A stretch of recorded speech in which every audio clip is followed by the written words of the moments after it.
نحمده ونصلي على رسوله الكريم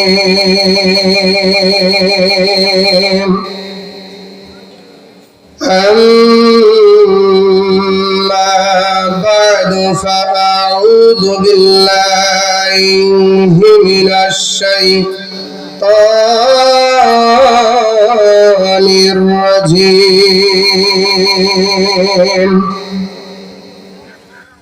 بسم الله الرحمن الرحيم যদি সম্ভব হয় সকলে আমার সঙ্গে তেলাওয়াত করবেন قل هو الله أحد الله الصمد لم يلد ولم يولد ولم يكن له كفوا أحد صدق الله العظيم وقال الله تعالى مخبرا وامرا إن الله وملائكته يصلون على النبي يا أيها الذين آمنوا صلوا عليه وسلموا تسليما সকলে দুরূদ ইব্রাহিম পড়ি আল্লাহুম্মা সাল্লি আলা মুহাম্মাদিন ওয়া আলা আলি মুহাম্মাদ কামা সাল্লাইতা আলা ইব্রাহিম ওয়া আলা আলি ইব্রাহিম ইন্নাকা হামিদুম মাজিদ اللهم بارك على محمد وعلى آل محمد كما باركت على إبراهيم وعلى آل إبراهيم إنك حميد مجيد আলহামদুলিল্লাহ রাব্বিল আলামিন সমস্ত প্রশংসা স্তোত্র শুকরগুজার আল্লাহ সুবহানাহু ওয়া তাআলার দরবারে যে মহান মালিক যে মহান মুনি আমাকে আপনাকে গ্রামের মধ্য থেকে যাচাই বাছাই করে চরকুশা দক্ষিণ পূর্বপাড়া বাইতুল নূর জামে মসজিদের উন্নতি কল্পের মাহফিলে আশার এবং সামিয়ার নিচে বসবার যে মহান আল্লাহ সুবহানাহু ওয়া তাআলা তৌফিক দান করলেন সেজন্য সেই মহান মুনিবের দরবারে আমরা শুকরিয়া দান আদায় করছি আমরা সকলেই বলি আলহামদুলিল্লাহ সাউন্ড বোঝা যায় না আপনার কথা এই যে কিছু বোঝা যায় না শতকোটি দরুদ ও সালাম সেই নবীজির প্রতি যে নবীজির জীবন আদর্শ মানার মধ্যে রয়েছে কল্যাণ তো সেই নবীজির প্রতি অগণিত দরুদ ও সালাম আমরা সকলেই বলি সাল্লাল্লাহু আলাইহি ওয়াসাল্লাম। চরকুশা দক্ষিণ পূর্বপাড়া বাইতুল নূর জামে মসজিদের উন্নতি কল্পে পঞ্চম বার্ষিকী বিরাট ইসলামী জালসা উক্ত জালসার সম্মানিত সভাপতি আলহাজ মোহাম্মদ আতাহার আলী সভাপতি, প্রধান অতিথি ভিপি মোহাম্মদ আইনুল হক, প্রধান মেহমান জনাব শাহেখ প্রফেসর ডক্টর আব্দুল সামাদ এবং প্রধান বক্তা আলহাজ হযরত মাওলানা আব্দুল সামাদ জিহাদি গাইবান্ধা, দ্বিতীয় বক্তা হযরত মাওলানা মোহাম্মদ আবুল কালাম আজাদ, তৃতীয় বক্তা হযরত মাওলানা ফরহাদ হুসাইন এবং আমার পূর্বে কথা বলেছেন আমার বন্ধুবর হযরত মাওলানা আলামিন হুসাইন। তো সকলের প্রতি আমার আরেকবার হৃদয় নিংড়ানো সালাম, আসসালামু আলাইকুম ওয়া রাহমাতুল্লাহি ওয়া বারাকাতুহু। ওয়ালাইকুম আসসালাম রাহমাতুল্লাহ। সামনের উপস্থিতি সময় সংকীর্ণ, একেবারেই সংকীর্ণ। তো এই সংকীর্ণ সময়ের ভিতরে আল্লাহ পাক যতটুকু কবুল করেন ইনশাআল্লাহ কিছু কথা বলে যাওয়ার চেষ্টা করব। আল্লাহ পাক যেন আমাকে এবং আপনাদের সকলকে আমল করা তৌফিক দান করেন। আমরা সকলে বলি আল্লাহুম্মা আমিন। আমি কোরআনুল কারীম থেকে খুতবার ভিতরে সূরাতুল ইখলাস তেলাওয়াত করেছি। সূরাতুল ইখলাস আমরা কিন্তু সকলে কম বেশি জানি কি জানি না। আসলে আমরা মানুষ, সাধারণ মানুষ, আরবিটা অনেকেই জানি, বিভিন্ন সূরা জানি, কিন্তু এই সূরার ভিতরে বা আয়াতে কারিমার ভিতরে আল্লাহ তাআলা কি বলছেন এটা কিন্তু আমরা অনেকেই জানি না, তাই নাকি? তো সূরাতুল ইখলাস যতটুকু সম্ভব হয় ইনশাআল্লাহ এর উপরে আলোচনা করার চেষ্টা করব। তো সূরাতুল ইখলাস, ইখলাস শব্দের অর্থ হচ্ছে নির্ভেজাল, একনিষ্ঠতা, আন্তরিকতা। এই সূরাটি রাসূল আকরাম সাল্লাল্লাহু আলাইহি সাল্লামের মক্কি জীবনে নাযিল হয়। এই সূরাটিতে আয়াত আছে 4টি, রুকু আছে 1টি। তো সূরাতুল ইখলাস আমরা সকলেই জানি এর কিছু কিন্তু বিশেষ ফজিলত আছে, আছে কি নাই?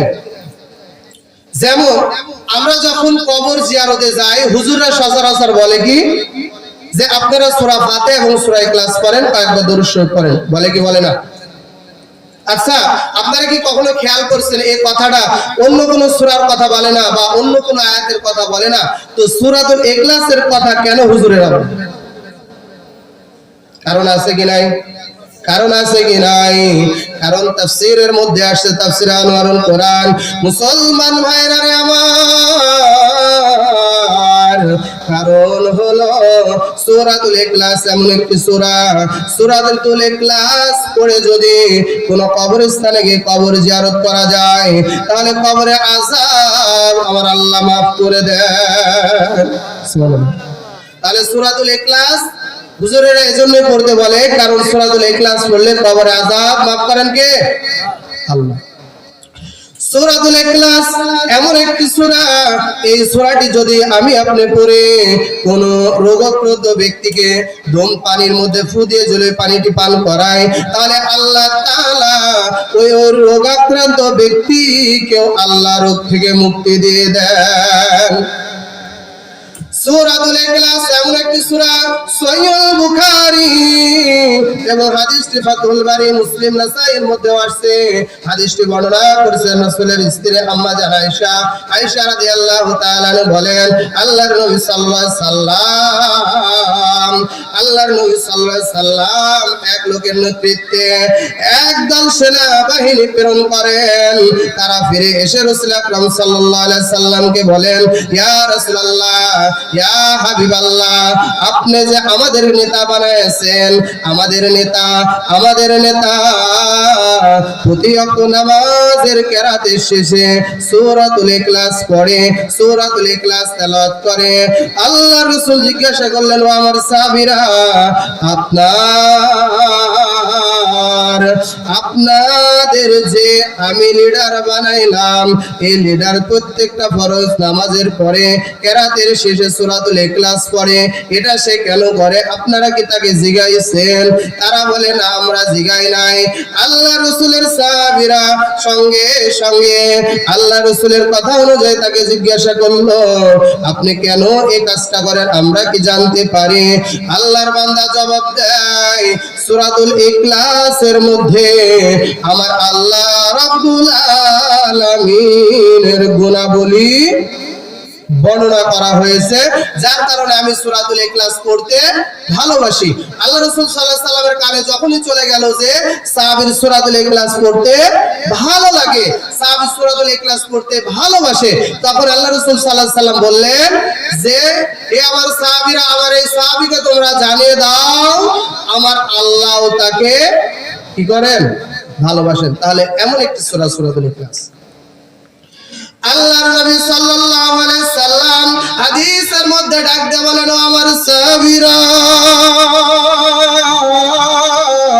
মুসলিম এবং বুখারীর হাদিস, আল্লাহর নবী সাল্লাল্লাহু আলাইহি সাল্লাম সাহাবীদেরকে ডাক দিয়ে বলেন, সাহাবীরা, তোমাদের মধ্যে এমন কে আছো যে প্রতিদিন রাতে কোরআনুল কারীমের 10 পারা পড়ে বিছানায় যাবা? আল্লাহ রাসূল সাল্লাল্লাহু আলাইহি সাল্লামের সাহাবীরা ডাক দিয়ে কয়, ইয়া রাসূলুল্লাহ, ইয়া হাবিবাল্লাহ, এটা তো কোনোভাবেই সম্ভব নয়। আচ্ছা বলেন তো, প্রতিদিন রাতে 10 পারা পড়া কি সম্ভব? কোরআনুল কারীম যে 30 পারা ভিতরে 10 পারা প্রতিদিন একটা মানুষের পড়া সম্ভব? কথা মনে বুঝাইতে পারি নাই। 10 পারা কি পড়া সম্ভব? সম্ভব না। কিন্তু আল্লাহ রাসূলের সাহাবীরাও এই কথাটাই বলছেন যে, ইয়া রাসূলুল্লাহ, ইয়া হাবিবাল্লাহ, এটা তো সম্ভব না, এটা সম্ভব না। আল্লাহর নবী সাল্লাল্লাহু আলাইহি সাল্লাম সঙ্গে সঙ্গে ডাক দিয়ে বলেন, ও আমার সাহাবীরা, তাহলে তোমরা শুনে নাও, তাহলে তোমরা শুনে নাও, কুল হুয়াল্লাহু সুলুসুল কুরআন,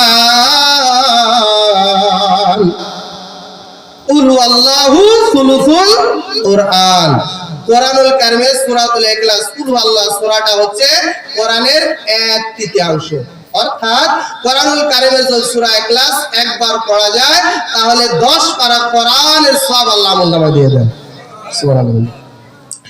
আল্লাহর নবী সাল্লাল্লাহু আলাইহি সাল্লাম আরো বলেন, তিরমিজি এবং দারমি শরীফের হাদিস, আল্লাহর নবী সাল্লাল্লাহু আলাইহি সাল্লাম বলেন, কোন ব্যক্তি যদি কুল হুয়াল্লাহু আহাদ সূরাটি প্রতিদিন 100 বার পাঠ করে তাহলে ওই বান্দার 50 বছরের গুনাহ আমার আল্লাহ maaf করে দেন।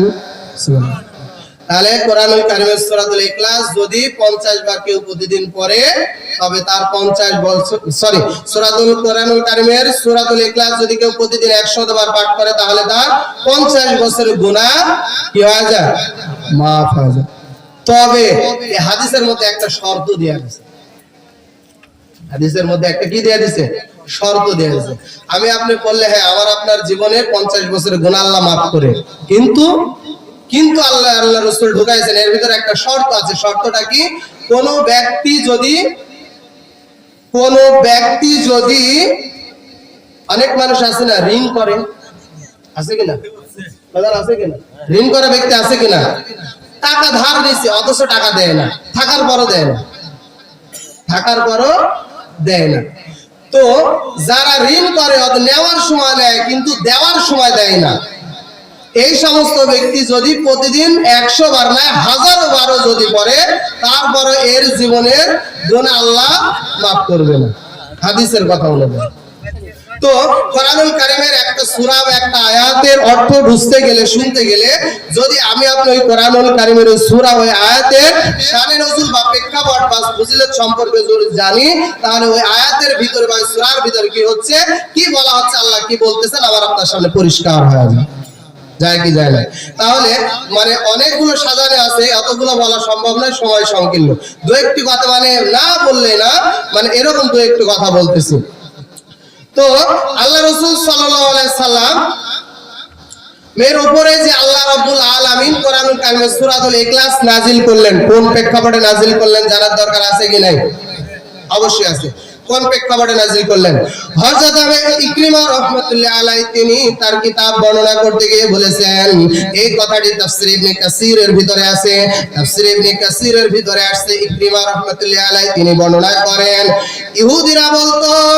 ইহুদিরা বলতো আমরা আল্লাহর পুত্র উযাইরের উপাসনা করি। নাউজুবিল্লাহ। উযাইর কে ছিলেন জানেন? উযাইর আল্লাহ পাকের একজন পয়গম্বর ছিলেন। উযাইর কে ছিল? আল্লাহ পাকের একজন পয়গম্বর, একজন নবী ছিলেন। তো ইহুদিরা বলতো আমরা আল্লাহর কি কোনো পুত্র আছে নাকি? আল্লাহর কি কোনো পুত্র আছে? কিন্তু ইহুদিরা যারা এরা বলতো যে কি, যে আমরা আল্লাহর পুত্র কার উপাসনা করি? উযাইর। কিন্তু উযাইর হলেন আল্লাহ পাকের একজন পয়গম্বর, একজন নবী। খ্রিস্টানরা বলতো আমরা আল্লাহর পুত্র ঈসার পূজা করি। ঈসা কি আল্লাহর পুত্র? ঈসাও কিন্তু আল্লাহর পুত্র না, তিনিও কিন্তু আল্লাহ পাকের একজন পয়গম্বর। তারপরে আরেকটা জাতি তাফসীরের ভিতরে, যেহেতু এটা আসছে ইবনে কাসিরের ভিতরে, আরেকটা জাতির নাম হচ্ছে মাজুসিরা। নাম শুনছেন কিনা জানি না। এই মাজুসিরা বলতো কি, এই মাজুসিরা বলতো যে আমরা চন্দ্র সূর্যের উপাসনা করি। মাজুসিরা বলতো আমরা চন্দ্র সূর্যের উপাসনা করি। আর হচ্ছে মুশরিকরা বলতো আমরা মূর্তি পূজা করি। এরকম যখন বলা হচ্ছে, ওই সময়টা যখন অন্ধকারে ছেয়ে গেল, সঙ্গে সঙ্গে তখন আল্লাহ রাব্বুল আলামিন আমার আপনার হাবিবের প্রতি সূরাতুল ইখলাস নাজিল করে দিলেন। তাহলে আমরা সূরাতুল ইখলাসের ফজিলত জানলাম, প্রেক্ষাপট জানলাম। এবার আসেন একটু ভিতরে ঢোকার দরকার আছে কি নাই? এবার আসেন সূরাতুল ইখলাসের ভিতরে আল্লাহ কি বলতেছেন, আমার সঙ্গে সবাই তেলাওয়াত করবেন, বলেন বিসমিল্লাহির রাহমানির রহিম। কুল হুয়াল্লাহু আহাদ। কুল মানে বলো, কুল মানে বলো, হুয়া মানে তিনি, আল্লাহ মানে আল্লাহ, আহাদ মানে এক, অদ্বিতীয়। আয়াতের ভেঙ্গে ভেঙ্গে অর্থ, এবার শাব্দিক অর্থ, অর্থাৎ বলা হচ্ছে বলো আল্লাহ এক, অদ্বিতীয়। আল্লাহর কি কোনো প্রকার আছে নাকি? আল্লাহকে আরেকটা আছে? কিন্তু এই কথা এক শ্রেণীর লোক, আমাদের সমাজের মানুষের মধ্যে এক শ্রেণীর মানুষ এই কথা বুঝতে চায় না। যারা বুঝতে চায় না এদেরকে যদি বলা হয় ভাই, যারা বুঝতে চায় না এদেরকে যদি বলা হয় ভাই, তুমি যে এক আল্লাহর সৃষ্টি, আল্লাহ যে এক অদ্বিতীয়, এই কথা তুমি মানতে চাও না। আচ্ছা বলো তো তোমাকে পয়দা করছেন কে? তোমাকে পয়দা করছেন কে? তো তারা এই কথার জবাবে উত্তর দেয় যে আমাদেরকে পয়দা করছেন আল্লাহ। সূরাতুল যুখরুফ 83 নম্বর আয়াত। আবার যদি তাদেরকে বলা হয় তোমরা যে জমিনের উপরে আছে, আসলে তোমরা কার? আবার তোমরা যে জমিনটার উপর আছে এই জমিনটা কার? তখনও তারা বলে এই জমিনটাও আল্লাহ। আমার সময় মাত্র 3 মিনিট, তো যতটুকু না বললেন আয়াতের ব্যাখ্যা করা সম্ভব নয়, শাব্দিক অর্থ দিয়ে যতটুকু সম্ভব হয় ইনশাআল্লাহ বলে দেব। তো আল্লাহ হলেন এক, অদ্বিতীয়, এই কথা আমাদেরকে মেনে নেওয়া লাগবে। আল্লাহ ছাড়া দ্বিতীয় কোনো আল্লাহ নাই, কারণ প্রত্যেকটি শব্দের স্ত্রীলিঙ্গ হয়, কিন্তু আল্লাহ শব্দের কোনো স্ত্রীলিঙ্গ আছে নাকি? আল্লাহ শব্দের কিন্তু কোনো স্ত্রীলিঙ্গ হয় না। তাহলে কুল হুয়াল্লাহু আহাদ, এর পরে কি? আল্লাহুস সামাদ। আল্লাহ সামাদ, আল্লাহ কারো, আল্লাহ, আল্লাহ মানে আল্লাহ, সামাদ মানে হচ্ছে অমুখাপেক্ষী। আল্লাহ কি কারো মুখাপেক্ষী? আল্লাহ কারো মুখাপেক্ষী? আল্লাহ কিন্তু কারো মুখাপেক্ষী নয়, বরং আমরাই আল্লাহর মুখাপেক্ষী। সমাদ শব্দের ব্যাখ্যা করতে অসংখ্য ব্যাখ্যা আসছে, তো সমাদেরও ব্যাখ্যা সম্ভব হচ্ছে না। তো এতটুকুই বলবো যে সমাদ হচ্ছে তাকেই বলা হয়, হযরত আলী রাদিয়াল্লাহু তাআলা তিনি ব্যাখ্যা করতে গিয়ে বলেছেন সমাদ তাকেই বলা হয় তিনি যিনি হচ্ছে সমস্ত দোষ ত্রুটি থেকে মুক্ত। হযরত আলী এই ব্যাখ্যাটা করছেন। তাহলে আল্লাহর কি কোনো দোষ ত্রুটি আছে নাকি? আল্লাহর কোনো দোষ ত্রুটি আছে? তাহলে আল্লাহ দোষ ত্রুটি থেকে মুক্ত, তাহলে আল্লাহ কি বলা হয়? সমাদ, অর্থাৎ আল্লাহ অমুখাপেক্ষী। এরপরে কুল আল্লাহু আহাদ আল্লাহুস সামাদ লাম ইয়ালিদ ওয়া লাম ইউলাদ। আল্লাহ কি কাউকে জন্ম দিয়েছে? বা আল্লাহকেও কেউ কি জন্ম দিয়েছে? আল্লাহও কাউকে জন্ম দেননি, বা আল্লাহকেও কেউ জন্ম দেয়নি। এই কথা আমাকে